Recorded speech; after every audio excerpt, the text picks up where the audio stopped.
Greetings, YouTuber. You have entered the world of electrified network gaming and streaming. And here is your host, all the way from the internet, Sly885. Sup, YouTube? It's your boy, Sly885.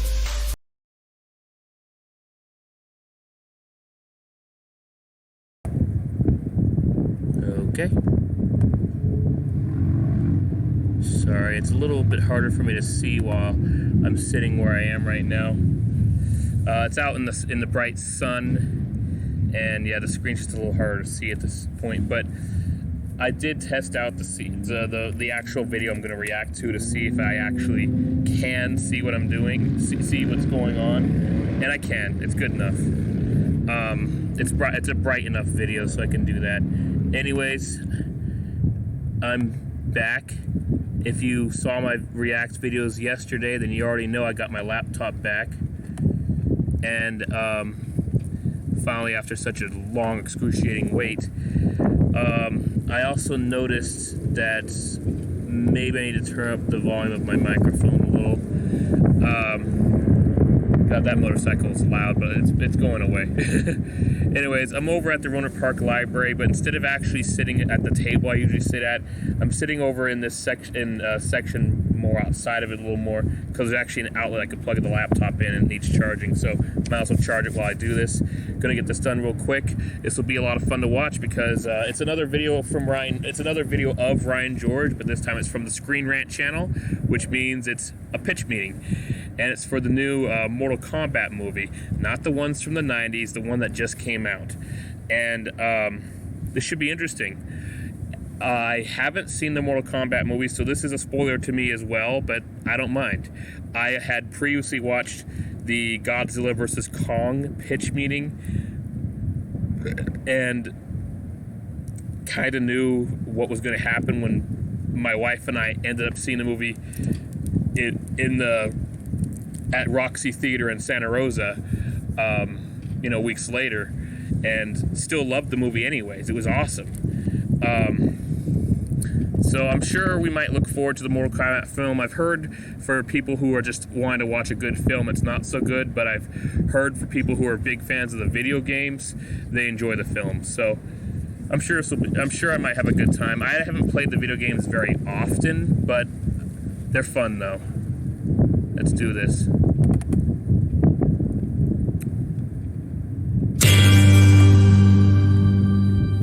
So, you have a movie for me? Yes, sir, I do. Mortal Kombat. Oh, that's that game where you mash a bunch of buttons and then somebody's spine explodes and you need a bit of therapy. That's the one, sir. So I figure since the game is still super popular, we make a movie about it. It has been a while since we tried that, so what happens in this thing? Well, we're gonna start the movie in 1617 Japan, right? And Sub-Zero's gonna show up and kill Scorpion's family. Oh, extremely rude. Very impolite. For sure. And so in Chinese, Sub-Zero's gonna be like, hey, I ended your bloodline, you sucker. And Scorpion's gonna be like, I'm Japanese, I have no idea what you're talking about, but let's fight. Oh boy. So then they do fight, and Sub-Zero ends up stabbing Scorpion real bad and then leaving. Oh, bad guys love leaving before making sure their enemy's really dead. They do, And so if he had stuck around, he would have seen that Scorpion was crawling towards his hidden baby and then turns into fire and disappears. Ah, so the bloodline is still going. Exactly. And then after that really intense first scene, everything's gonna kind of go downhill from there. Sure, if we start strong, we'll have people's attention and we could kind of stop trying story-wise from there on out. So we're gonna meet this not very good MMA fighter named Cole Young, right? Oh, I don't remember him from the game. That makes sense, because I made him up. Oh, you did? Yeah, Because this way the audience is gonna have someone to identify with, you know? Someone who's learning the rules of the world at the same time as them. I mean, there are like 100 Mortal Kombat characters. Can't we just pretend like one of them is learning about this world for the first time? We could, but instead we're gonna spend up...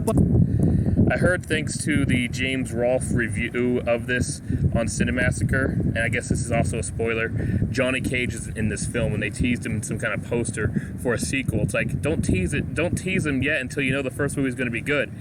Johnny Cage was in the original Mortal Kombat movie in the 90s. Johnny Cage was in the first Mortal Kombat game. Why would you not have him in this movie? I think Johnny Cage probably would have been the perfect character to be this guy who doesn't understand the rules. He would have been perfect. bunch of time developing this guy and his family. Is that gonna take screen time away from the characters that fans came to see? Oh, most definitely, a ton of it. Well, okay then. So Cole is actually a descendant of Scorpion, and he has this little dragon birthmark on him, and he keeps seeing flashes of Scorpion when he looks in the mirror. Okay. And because of this mark, Sub-Zero's gonna show up and try to kill him. Oh no. But then this guy Jax is gonna show up, and he's gonna be like, hey, you gotta go find Sonya Blade, and don't stay with your family, because dark forces will murder them. Sounds like solid advice. It is, and so Wow. then Sub-Zero rips off Jax's arms and leaves before making sure he's dead. So that's like this guy's whole thing. It is. So He's then an Cole idiot. goes to see Sonya Blade, and she has a whole wall of exposition to show him. I mean, she's all equipped for this exposition dump. So what does Cole learn? Well, there's this big tournament between a bunch of realms, and this bad course. guy Shang Tsung wants to Of kill course. all the champions before the tournament because he's a big fat cheater. So what decides Wow, who's what a a bastard. champion? Oh, anyone with a dragon mark is a champion, and either you're born with it or you kill someone who has it. So if you kill someone who has a mark, you automatically get it. Exactly. That's what happened with this criminal guy Kano Wow. that Sonya captured. So like if a 95-year-old senile grandpa accidentally runs over a champion, he will then have to fight to defend the Earth realm. Yeah, I guess so. That's Well, let me horrible. ask you something. Can we make that movie instead? Well, I kind of worked hard on this one. Fair enough. So what else happens? So That'd be anyway, hilarious. Kano knows where this guy Raiden has a temple, so they all head to that general area. Okay. And then this guy Liu Kang shows up, and he's like, it's my job to Nice. find champions, and I found you guys. I mean, sounds like they're pretty much there. He didn't really do any of the work. yeah, well, he's gonna take credit for it. Well, good for him. So then this Raiden guy is gonna be like, all right, you all have this thing called Arcana. It's like a superpower. You gotta unlock it, and that'll help you in the tournament. Okay, okay. But Sonya doesn't have a mark, but she still gets to hang out. Oh, he lets her hang out. Raiden sounds like a pretty chill guy. He's not. Oh, okay. So Okay. they start training a whole bunch, and Kano, he unlocks a laser beam eyeball. He's real happy about it. How does he course. manage that? By arguing about egg rolls. What? But then things aren't really working out for Cole because he's the worst. So Raiden is like, all right, you gotta get out of here, Cole. Go back to your family. And he's like, all right, I'm going home now. Bye. But there are still dark forces coming for him because of the mark, right? Yeah. So he goes back to his family. But his whole thing about going was so that they'd be safe. yeah, he forgot about that part, so he goes back to his family. Well, okay then. But while he's back home, this big monster Goro's gonna be sent to course. kill him. Oh, I remember Goro. He was like a big boss guy. Gonna be tough to beat him. Actually, it's gonna be Super easy. Barely an inconvenience. no. Oh, really? Yeah, See, when Cole's family's in danger, that's when he unlocks his superpower. So he defeats Goro, no problem. Oh, so he becomes Scorpion. Yeah. No wonder why people didn't like this movie. Like, come on, this unknown guy named Cole, who wasn't in any of the Mortal Kombat games, beats Goro easily. You watching, you've played the Mortal Kombat games, right? Remember how hard Goro is? He's a bitch to beat. What the fuck, man? Oh, he gets a cool little outfit made entirely of plot armor. Okay, kind of seemed like you were building up to him becoming Scorpion. Yeah, that may have seemed like the cooler and more logical point to Should've build been. towards, but instead Cole is going to transform into Cole with a cooler sweater. Sure, that may as well happen. That's so Anyway, dumb. so meanwhile, Kano betrays everybody and lets the bad guys into Raiden's temple. Oh, no. Uh-oh. So they start kicking everybody's butts, and that Shang Tsung guy grabs this guy Kung Lao. What's he gonna do to him? Well, this one guy's like, oh, he's about to get his soul sucked. Oh, getting your soul sucked is. Nope, don't say it. Oh, getting your soul sucked. Please stop. It's just that's kind of my thing. Every meeting I say that something is tight. I know. It's just kind of my catchphrase. I'm gonna feel weird all day if I don't get it out. Yeah, no, I know. It's just sometimes something it's else is random, tight. but sometimes it's kind of gross. So maybe just get that out later when I'm gone. Oh, getting it out later when you're gone is tight. Okay. So then what happens? Well, then That Raiden was teleports worse. all the good guys to this white void where the bad guys can't go. What? There's a white void where the bad guys can't go? Why didn't they train there? Well, because there's this whole thing where Raiden's not allowed to intervene, but he's intervening now. He is, yeah. Okay. So the group is like, listen up, guys. We need to fight these bad guys again, but this time we gotta win. How? What's changed? Well, see, the movie's almost over, so all the good guys are gonna be much better fighters now. Oh, okay, Of great. course. Also, that Jax guy had little robot chicken arms, but now he has big robot arms. How did that happen? Magic. Magic gave him robot arms? Magic gave him robot arms, No. that's right. So then one of the Come on, good just say guys is like, hey, technology. Raiden, you can teleport anyone anywhere. anywhere, right? He can do what? He can teleport anyone anywhere. So he's like, okay, I'm gonna teleport these bad guys to various locations and then we'll fight them. Well, why doesn't he teleport the bad guys into a volcano or to the bottom of the ocean? Okay, so see, That's exactly what I was thinking. Like, if he can teleport anyone anywhere, that solves literally all your problems. Like, just teleport the bad guys in a volcano. That's literally what I was thinking right there. Just teleport someone in a volcano. That's, yeah, bottom of the ocean too, of course. Not only the drowning, but the water pressure will just crush your skull anyway. So, yeah. What the fuck? If you can teleport anyone anywhere, just teleport the bad guys to an area where they will literally never survive. This is very flawed. I mean, I don't know, maybe the movie might have some cool visuals, and if you don't think about the plot holes, it might be more fun to watch, but wow, this is not sounding good.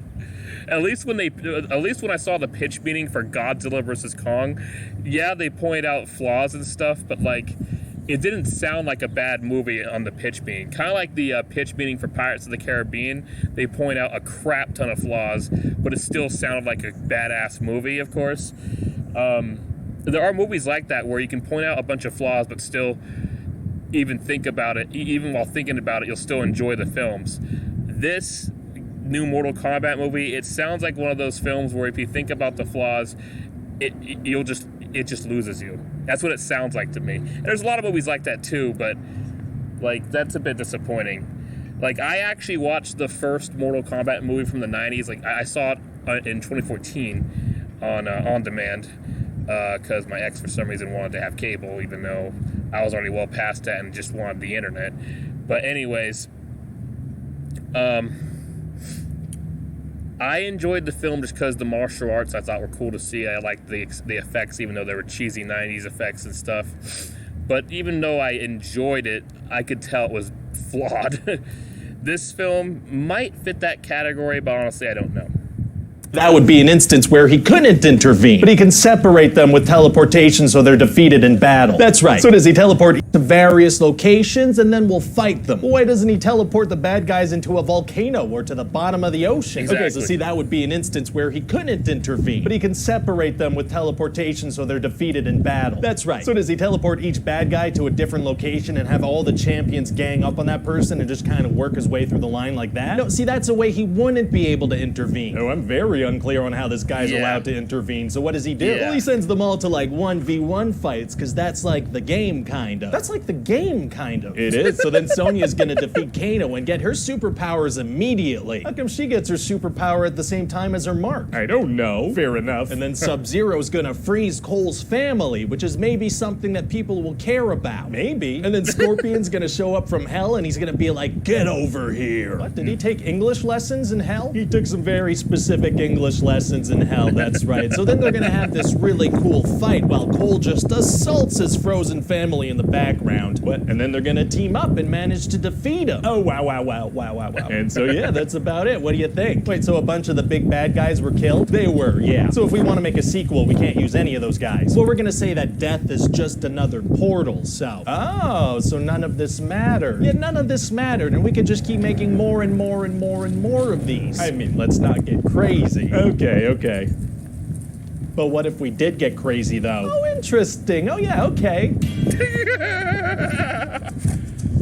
Hey everybody, Ryan here. That's me. Thanks for watching the video. Contracts. And if you liked it, feel free to click the like button and the subscribe button and all, buttons. Okay. Wow. Well, anyways, I really enjoyed that. That was a lot of fun to watch. It was a blast. Ryan George is a comedic genius, and hey,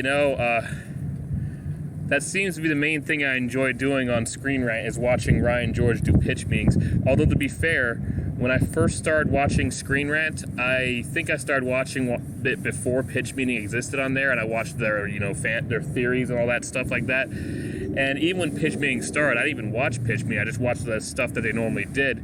Then I was told more about pitch meeting later and realized, I better watch this and love it. And then found out about Ryan George's own channel, which, thanks to his series on Screen Rant for pitch meeting,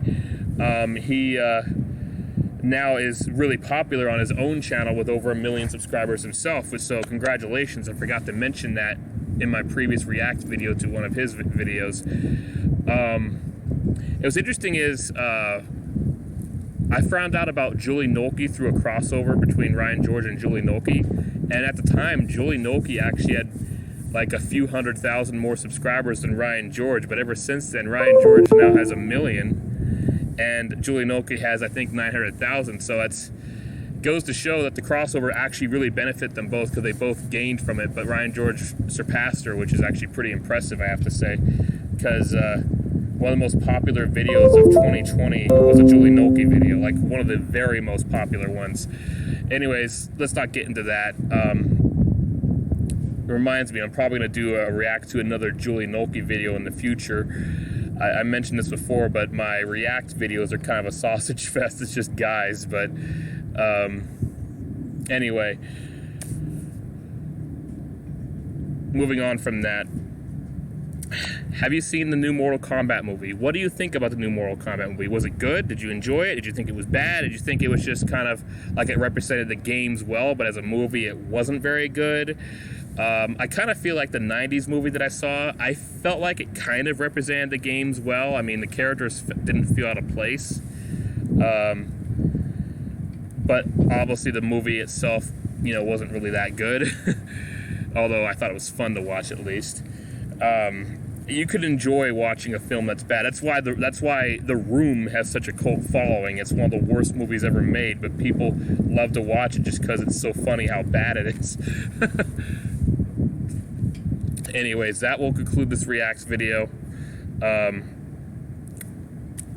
Once again, love Ryan George. I love his Screen Rant series pitch meeting as well. Had a blast watching this. Maybe I'll watch the Mortal Kombat film. I don't know for sure. I did watch Godzilla vs. Kong. Absolutely enjoyed it. So did my wife. We both enjoyed it. We may watch Mortal Kombat. Still not sure.